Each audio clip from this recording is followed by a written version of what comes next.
Al Capone, el rey del crimen organizado. Al Capone, un nombre que evoca poder, violencia y crimen. Considerado el gángster más famoso de la historia, su figura dominó la era de la ley seca en Estados Unidos durante la década de 1920. Apodado Scarface, su historia ha sido contada en innumerables películas, libros y documentales. Él es el origen del estereotipo de la mafia que conocemos hoy. Pero, ¿cómo pasó de ser un simple matón de Brooklyn a convertirse en el amo del crimen organizado? Hoy exploraremos su ascenso, su reinado y su inevitable caída. Bienvenidos a la historia real de Al Capone, la juventud de Alphonse Capone. Brooklyn, Nueva York. En un pequeño apartamento de un barrio de inmigrantes, nace en 1899 Alphonse Gabriel Capone, hijo de Gabriel y Teresa Capone, una pareja de inmigrantes italianos que llegaron a Estados Unidos en busca de un futuro mejor. Su padre trabajaba como barbero y su madre como costurera. Ambos luchaban por mantener a su familia en un país que no siempre acogía con los brazos abiertos a los recién llegados. Brooklyn en aquella época era un lugar difícil. La pobreza, la violencia y el crimen dominaban sus calles. Para un niño como Al Capone, la vida no era fácil. Desde pequeño entendió que en su mundo solo había dos caminos: ser víctima o convertirse en depredador. A los 14 años, la escuela dejó de ser una opción. Expulsado por golpear a un profesor, encontró su verdadera educación en las calles. Fue entonces cuando formó su primera banda, la Navy Street Gang. No era solo un grupo de amigos, era un escudo contra los chicos irlandeses que acosaban a los jóvenes italianos del barrio. Capone no solo demostró ser un luchador, sino también un líder nato.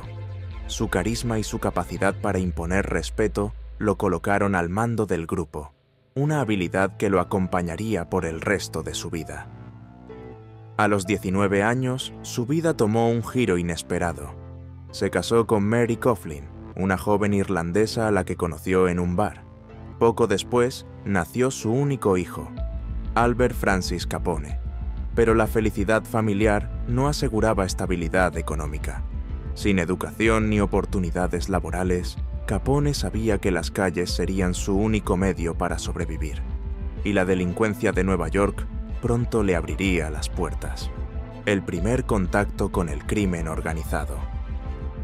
Las noches de Nueva York eran más que bullicio y diversión. En los bares clandestinos se movían las verdaderas fuerzas del poder criminal. Y Al Capone estaba a punto de sumergirse en ese mundo. Fue allí donde conoció a los grandes nombres de la mafia: Johnny Torrio, Frankie Yale y Lucky Luciano. Hombres que controlaban el juego, el contrabando y las apuestas ilegales en la ciudad. Capone no tardó en ser reclutado por Frankie Yale, quien lo tomó bajo su protección y lo empleó en uno de los lugares más peligrosos de Nueva York, el Harvard Inn. Un bar, un burdel y un centro de operaciones del crimen organizado. Su trabajo era claro: cobrar deudas, intimidar a los clientes que no pagaban y controlar las ganancias de la prostitución para evitar desfalcos. El Harvard Inn no era un lugar común. Peleas, asesinatos y ajustes de cuentas eran el pan de cada día. Y Capone pronto formaría parte de esa violencia, la cicatriz que creó a cara cortada. Fue en este periodo cuando Al Capone recibió la marca que lo acompañaría por el resto de su vida: su icónica cicatriz y el apodo de cara cortada. Cuenta la historia que, una noche, Capone fijó su atención en una joven dentro del bar. Intentó cortejarla y le susurró algo al oído, pero sus palabras no fueron bien recibidas. Indignada, la mujer fue en busca de su hermano, un gángster llamado Frank Gallucio. Gallucio, borracho y furioso, no dudó en defender el honor de su hermana. Sacó un abridor de botellas y atacó a Capone, hiriéndolo 2 veces en el rostro. Uno de los cortes, profundo y brutal, se extendía desde la oreja hasta la boca. Desde ese día, su rostro nunca volvió a ser el mismo. Capone intentó ocultar la cicatriz toda su vida, evitando que lo llamaran cara cortada. Pero lo que él veía como una desfiguración, otros lo percibían como una marca de respeto. Sin saberlo, había nacido la leyenda de cara cortada, el intento de Al Capone por alejarse del crimen. Es difícil de creer, pero Al Capone estuvo a punto de no convertirse en el gángster icónico que conocemos hoy. Tras su matrimonio con Mary Coughlin, una joven irlandesa con la que tuvo a su único hijo, Albert Francis, Capone comenzó a replantearse su futuro. Con una familia que mantener, sintió la necesidad de encontrar un trabajo legítimo, lejos de la violencia de las calles. Dejó Nueva York y se mudó a Baltimore, donde consiguió un empleo en una firma de contabilidad. Aunque muchos lo recuerdan como un gángster despiadado, pocos saben que Capone tenía una mente brillante para los números. Su trabajo en contabilidad le permitió adquirir habilidades que más adelante serían clave en su ascenso dentro del crimen organizado. Pero la vida lejos del crimen duró poco. El 14 de noviembre de 1920, su padre Gabriel Capone murió de un ataque al corazón. Esta pérdida marcó un antes y un después en su vida. Devastado y sin un rumbo claro, regresó a Brooklyn y retomó sus vínculos con el crimen. Esta vez no había marcha atrás. La llamada de Chicago. De vuelta en Nueva York, Capone se había hecho un nombre dentro del bajo mundo. Su temperamento agresivo le ganó el respeto, pero también enemigos. Se decía que no dudaba en usar la violencia, incluso en matar si era necesario. Testimonios de la época afirmaban que asesinó a una prostituta que supuestamente le robó dinero y que eliminó a un amigo que se negó a pagar una deuda en el bar donde trabajaba. Pero su actitud impulsiva no pasaba desapercibida. Frankie Yale y Lucky Luciano comenzaron a verlo como un problema. Capone atraía demasiada atención y eso era lo último que la mafia necesitaba: sacarlo de Nueva York. Johnny Torrio, uno de los jefes más poderosos del crimen en Chicago, necesitaba a alguien de confianza para manejar sus negocios, y Capone era el candidato perfecto. Con $2,000 de Lucky Luciano en el bolsillo, Al Capone abordó un tren con destino a Chicago. Lo que Capone no sabía en ese momento es que Chicago no solo le abriría las puertas al poder, sino que lo convertiría en una leyenda. Johnny Torrio, el mentor que cambiaría su vida. 1921. La ley seca había convertido el alcohol en oro líquido, y Johnny Torrio controlaba una de las redes de contrabando más grandes de Chicago. Fue en este contexto donde Al Capone, junto a su familia, llegó a la ciudad. Su única intención era aprender cómo funcionaba el crimen organizado y ascender dentro de sus filas, y nadie mejor que Torrio para enseñarle. Johnny Torrio no era un simple mafioso. Era metódico, calculador, y entendía que el poder no solo se obtenía con violencia, sino con estrategia. Bajo su tutela, Capone comprendió que el crimen requería inteligencia tanto como brutalidad. No era glamuroso. Comenzó en los niveles más bajos, manejando burdeles, controlando apuestas y asegurándose de que el dinero fluyera sin problemas. Pero su lealtad y eficiencia le permitieron ascender rápidamente. Pronto se convirtió en bartender y encargado de seguridad en uno de los bares más importantes de Torrio.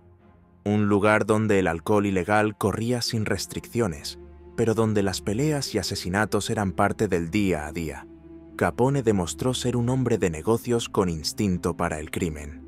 Gracias al contrabando de alcohol, la prostitución, el chantaje y las apuestas, su fortuna comenzó a crecer. Bajo la dirección de Torrio, el imperio criminal de Chicago se expandió como nunca antes.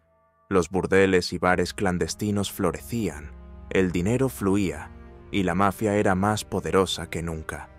Pero en 1923, todo cambiaría. William E. Dever fue elegido alcalde de Chicago, y su misión era clara: acabar con el crimen organizado.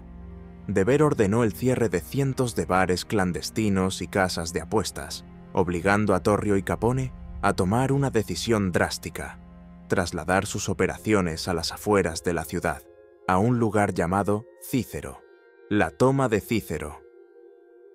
Con Chicago bajo presión por el nuevo alcalde, William E. Dever, Torrio y Capone necesitaban expandir su imperio criminal. El nuevo objetivo: la ciudad de Cícero. Ubicada en las afueras de Chicago, Cícero ofrecía menos control policial y una gran oportunidad para establecer el negocio del contrabando de alcohol y las apuestas ilegales. Pero para lograrlo, necesitaban influencia política. El plan era simple: asegurar que su candidato, Joseph C. Clenja, ganara las elecciones locales. Sin su victoria, el negocio del crimen organizado se vería en riesgo. Para ello, Capone movilizó a su gente y trajo refuerzos: sus hermanos Frank y Ralph Capone. 31 de marzo de 1924, día de las elecciones. Las calles de Cícero se convirtieron en un campo de batalla. Los gánsteres de Capone usaron puños, armas y amenazas para asegurarse de que la gente votara por su candidato. Los votantes eran escoltados hasta las urnas, obligados a marcar el nombre de Clenja bajo amenaza de muerte. El pánico se apoderó de la ciudad. Los ciudadanos, aterrorizados, acudieron al juez Edmund K. Jarecki, quien ordenó la intervención inmediata de la policía. 70 agentes vestidos de civil fueron enviados para frenar el caos.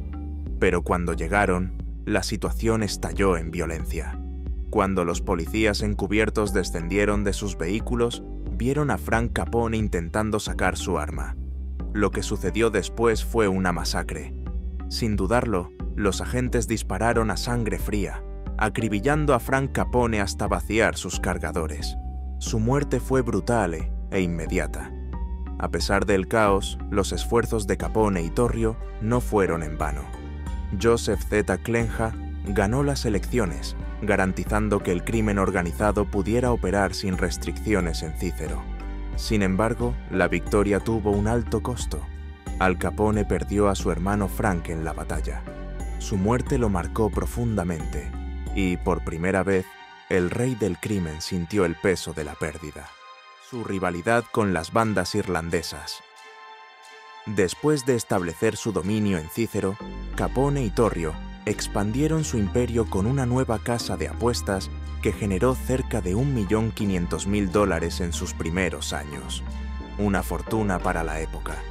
Pronto, Cícero contaba con más de 150 casas de juego, todas operando bajo el control de la mafia italiana y abasteciendo a una clientela hambrienta de alcohol y apuestas ilegales. Pero no eran los únicos que querían controlar el negocio. El tráfico de alcohol se había convertido en un mercado extremadamente lucrativo, y los italoamericanos no eran los únicos jugadores.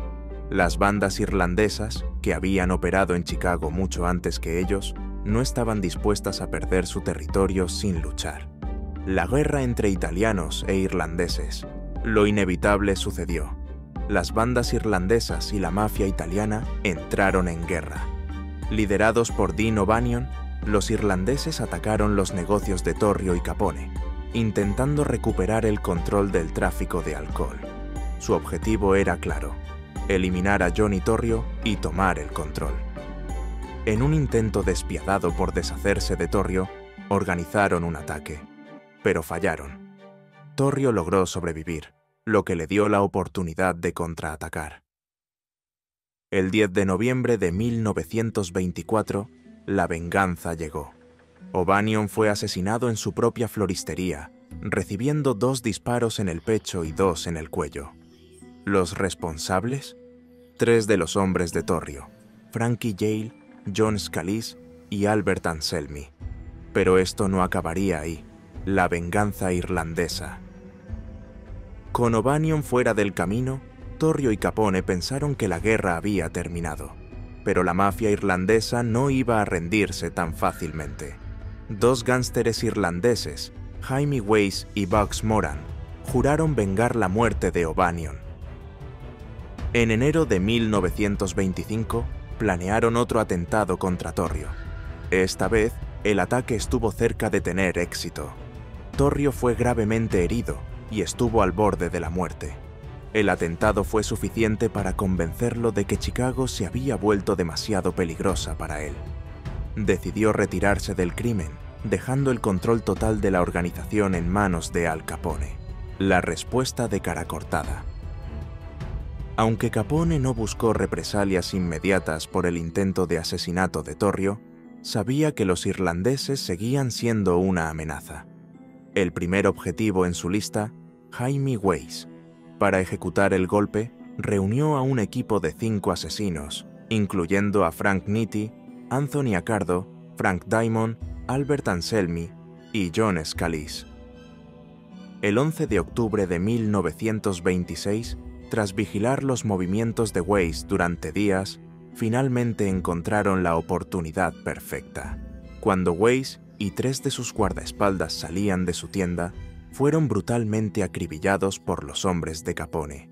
Weiss murió en el acto, dejando a los irlandeses sin su líder más feroz. Ahora solo quedaba Bugs Moran.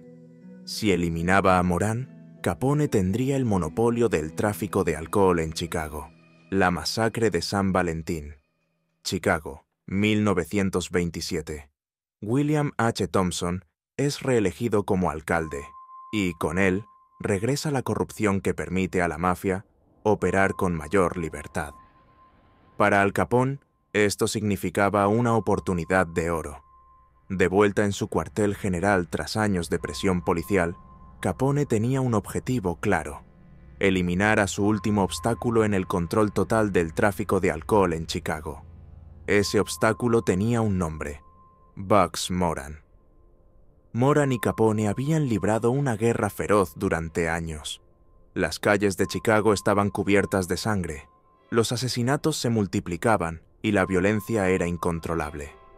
Pero Capone tenía un plan para acabar con la disputa de una vez por todas. 14 de febrero de 1929, el día de la ejecución. Mientras Al Capone descansaba en su villa de Florida, sus hombres en Chicago estaban a punto de ejecutar el golpe más infame en la historia del crimen organizado. Siguiendo órdenes directas de Capone, un grupo de sicarios disfrazados de policías llegó a un almacén de licores controlado por Moran.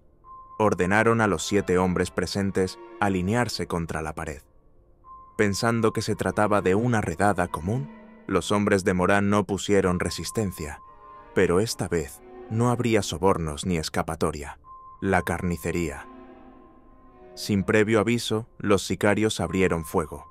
Los cuerpos cayeron al suelo, despedazados por una ráfaga de ametralladoras. En cuestión de segundos, el almacén de Bugs Moran se convirtió en un matadero.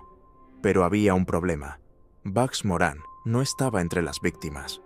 Por una coincidencia increíble, Moran había llegado tarde al almacén y al ver a los policías entrando, decidió alejarse.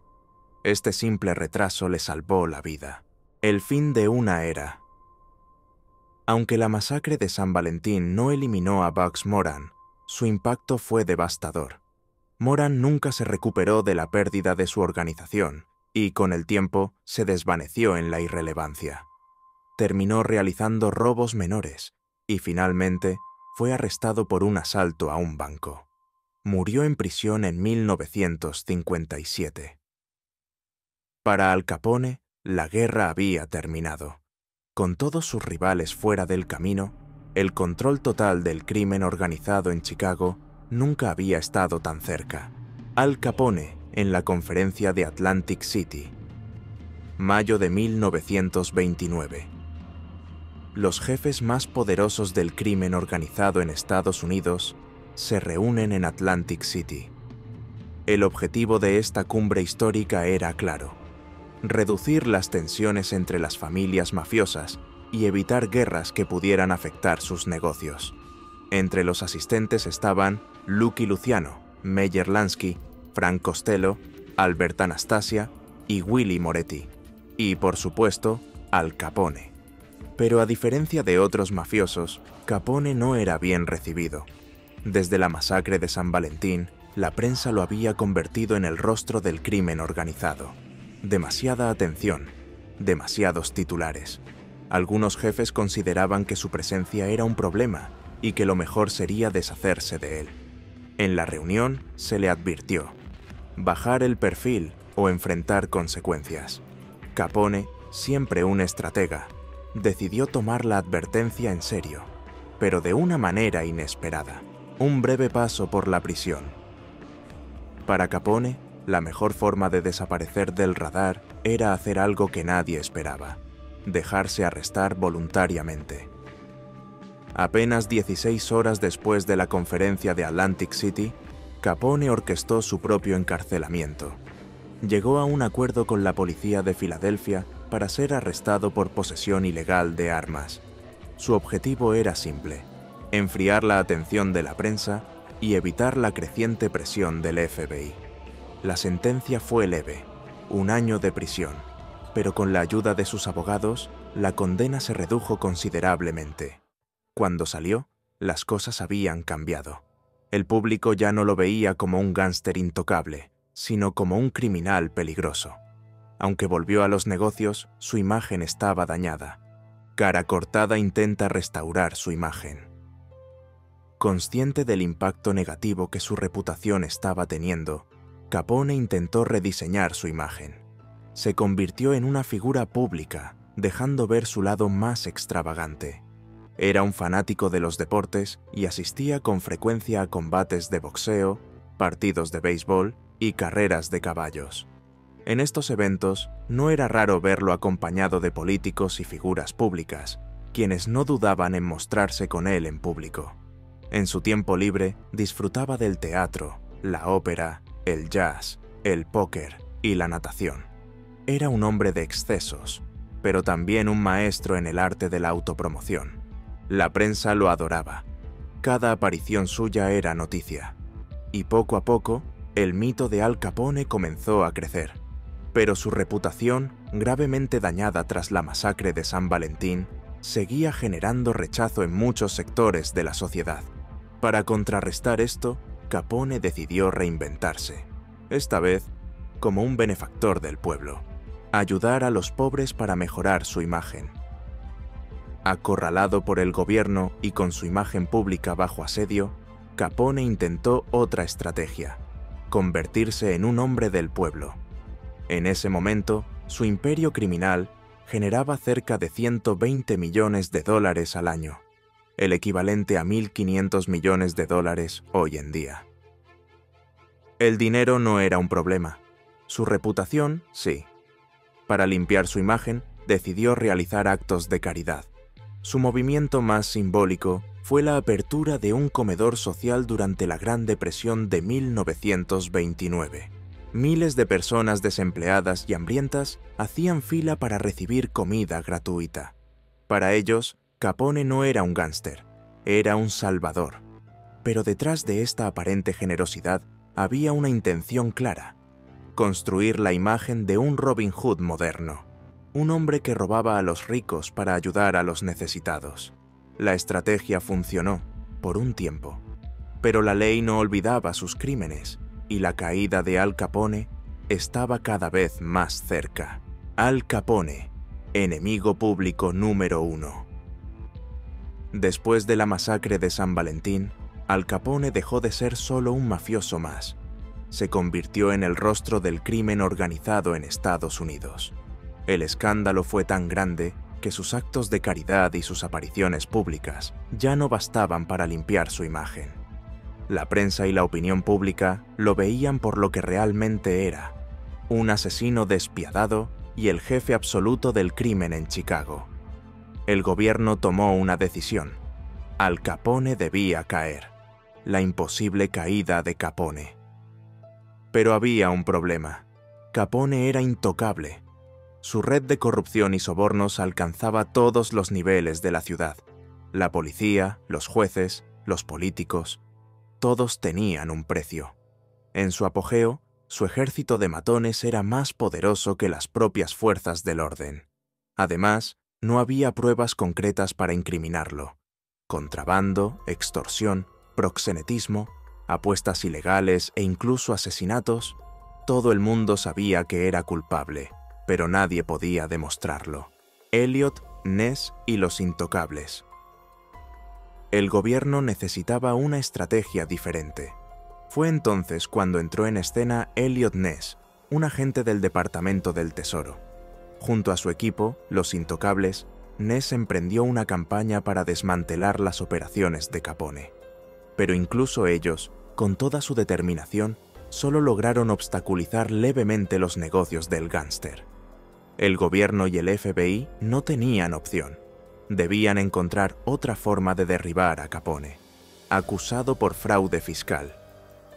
Confrontados con la imposibilidad de encarcelarlo por asesinato o contrabando, los fiscales del gobierno encontraron una grieta en su imperio: los impuestos. Capone era el enemigo público número 1, pero sorprendentemente nunca había presentado una declaración de impuestos. El Departamento del Tesoro vio en esto una oportunidad y asignó un equipo de agentes para investigar sus finanzas. Entre ellos, el contable Frank G. Wilson, quien se convertiría en la clave para su caída. En 1931, Wilson descubrió pruebas irrefutables de ingresos ilegales de Capone. Un simple registro de apuestas reveló que el mafioso recibía enormes sumas de dinero, lo suficiente para incriminarlo por evasión fiscal. El juicio del siglo. El 5 de junio de 1931, Capone fue formalmente acusado de fraude fiscal. El 6 de octubre del mismo año, comenzó su juicio en un tribunal federal de Chicago. Un evento sin precedentes. La prensa de todo el mundo cubrió el caso. Era la primera vez que un gángster de su nivel era llevado ante la justicia en un juicio público de tal magnitud. Capone, confiado como siempre, creyó que podría salir ileso. Pensó que, a lo sumo, recibiría una condena leve de 2 años si se declaraba culpable. Pero las autoridades estaban preparadas. Cuando los jurados fueron seleccionados, Capone intentó su táctica habitual: sobornarlos. Sin embargo, las autoridades descubrieron su plan y en el último minuto sustituyeron a todo el jurado sin previo aviso. El juicio cambió drásticamente. Tras 8 horas de deliberación, el veredicto fue claro: culpable. 6 días después, se dictó sentencia. Al Capone fue condenado a 11 años de prisión. Una condena sorprendentemente dura para la época, donde los casos de evasión fiscal rara vez superaban los 2 años de cárcel. Pero el mensaje era claro: el reinado de Cara Cortada había terminado. El fin de Cara Cortada. Al Capone fue trasladado a la prisión del condado de Cook. El hombre que gobernó Chicago con puño de hierro ahora estaba tras las rejas. Pero la realidad era otra. Gracias a su influencia y contactos, su vida en prisión fue, al principio, más cómoda de lo esperado. Disfrutaba de privilegios que otros reclusos no tenían: una celda privada con ducha, acceso telefónico y hasta la posibilidad de realizar transferencias de dinero. Sus antiguos aliados y amigos políticos seguían visitándolo con regularidad. Por un momento, parecía que el rey del crimen aún tenía control. La enfermedad que lo destruyó. Pero Capone no contaba con un enemigo que no podía sobornar ni intimidar: su propio cuerpo. Los médicos le diagnosticaron sífilis en estado avanzado, una enfermedad que había contraído en su juventud y que ahora comenzaba a destrozar su salud. Poco a poco, Capone perdió el control sobre su imperio. Muchos de sus aliados lo abandonaron y su estado mental comenzó a deteriorarse. Su declive se aceleró cuando fue trasladado a la penitenciaría de Atlanta, un lugar mucho más estricto donde la corrupción no era posible. Los días de lujo en prisión habían terminado. A los 33 años, su salud empeoró rápidamente. La sífilis avanzó hasta su etapa final, afectando su mente y llevándolo a un estado de demencia. Alcatraz, la última cárcel. Pero su pesadilla no terminó ahí. En agosto de 1934, Capone fue enviado a la recién inaugurada prisión de Alcatraz, en una isla frente a San Francisco. Aquí no había sobornos, ni visitas frecuentes, ni privilegios. Las reglas eran estrictas y el aislamiento era total. Visitas limitadas a una por mes, sin contacto físico con nadie, sin acceso a periódicos, radio ni lectura. Trabajar en la prisión era un privilegio, no un derecho. Para Capone, este lugar era peor que la muerte. Su enfermedad empeoró hasta el punto en que tuvo que ser trasladado a un hospital. Ya no era el hombre que aterrorizaba Chicago. Finalmente, fue liberado de Alcatraz debido a su estado deplorable y pasó sus últimos años en su villa en Florida, rodeado de su familia. Pero su mente estaba completamente deteriorada. Su comportamiento era el de un niño de 12 años, incapaz de distinguir la fantasía de la realidad. El 25 de enero de 1947, Alphonse Gabriel Capone, conocido como Cara Cortada, murió de un ataque al corazón a los 48 años. Las últimas palabras de Cara Cortada.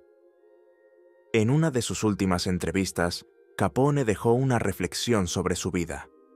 Llegué a Chicago con $40 en el bolsillo. Mi hijo ahora tiene 12 años. Sigo casado y amo profundamente a mi esposa. Tuvimos que ganarnos la vida. Era más joven en ese entonces, y pensé que necesitaba más. No creía que prohibirle a la gente lo que quería fuera necesario. Pensaba que la ley seca era injusta, y aún lo pienso. De los barrios bajos de Brooklyn al control absoluto del crimen en Chicago, Al Capone vivió el sueño americano de la manera más oscura posible. En su mejor momento, su fortuna se estimaba en más de $1.000 millones ajustados a la inflación actual. Fue uno de los gánsteres más ricos de la historia, pero su imperio no nació de la nada. Fue el contexto político y la ley seca lo que permitió su ascenso meteórico. Sin esa prohibición, Capone probablemente habría sido otro criminal de poca monta, pero en cambio se convirtió en una leyenda, un icono que trasciende el crimen. Aunque en su época fue visto como el gánster más peligroso e influyente de Estados Unidos, su verdadero dominio se limitó a Chicago. Para otros jefes de la mafia en el resto del país, Capone no era más que otro mafioso ambicioso, un hombre demasiado ruidoso que atrajo más atención de la que debía. Esto quedó demostrado en la conferencia de Atlantic City, cuando los grandes capos dejaron claro que su manera de actuar no era bien vista dentro del crimen organizado. Pero fuera del mundo criminal, Capone se convirtió en el epítome del gánster. Su legado sigue vivo en películas, series y libros. Hollywood lo inmortalizó como el símbolo definitivo del crimen organizado en los años 20. Cara Cortada sigue siendo, hasta el día de hoy, la imagen del gánster por excelencia. Así terminamos la historia de Al Capone, un hombre que construyó un imperio con sangre y corrupción y que terminó consumido por sus propios excesos. Si te gustó esta historia, suscríbete y deja tu comentario. Nos vemos en el próximo episodio.